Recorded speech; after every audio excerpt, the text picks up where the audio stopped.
Throne. Yeah, I mean, I state repeatedly in the book that the Iron Stone is huge. Huge.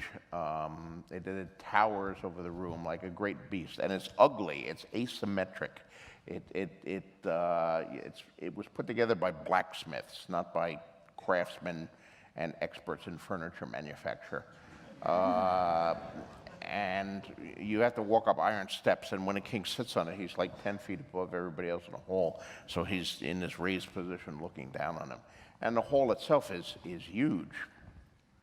And the throne is made of the swords of the defeated enemies. Yeah, the throne is made of all the swords. You know, during Aegon's conquest, when people surrendered to them, they set down their sword as a series of submission. And of course, when he won a battle by burning everybody, there were all these burned, melted swords lying around. So he gathered all of them up and he gave them and said, "Make a throne out of this." And that's what they did. And it's a sign of dominance and conquest. And when you stand before it, you're supposed to remember that, you know. "Look on my works, ye mighty, and despair," was a little bit of the psychology of that. But nobody ever got it right. I mean, there were comic book versions, and there were versions in the card game and the board game, and there were versions on the cover, and there were versions that were done for conventions. You know, the very first, there was a wooden one that I sat on in 1996 at the ABA that looked like the embossed version on the first edition, the Silver Book, but none of them were ever really right. The closest one who ever came was Marc Simonetti, the French artist, and even his first one wasn't right, but since he was the closest, I worked with him, and then we got him for this book, and he and I went back a half dozen times to finally get something I could say, yeah, this is absolutely right. Now, of course, you can't do this in a TV show. It's not something I criticize HBO for or something like that. I mean, the thrones they have are enormously large and cumbersome to move and expensive to build.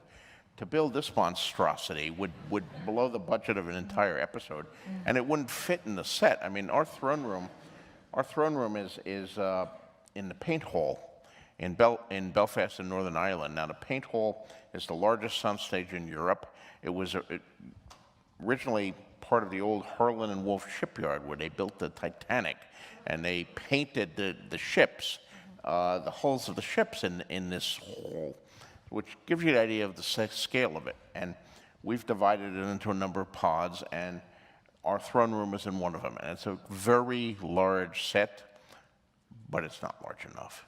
You would need St. Paul's Cathedral.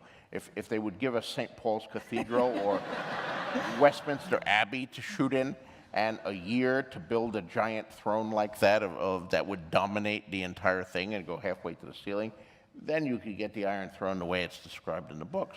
But this is the difference between books and television. You know, I can say, well, that the wall is 700 feet high, but I don't actually have to build a 100-foot high wall or a giant throne made of nasty-looking swords here.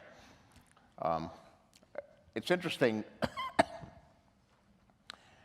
There's actually a terrific speech that Littlefinger gives in last season, where he talks about the Iron Throne made from the 1,000 thrones of Aegon's enemies, and then he said, I counted them once, and really there's only 137, and you know, it's when truth and legend disagree, print the legend.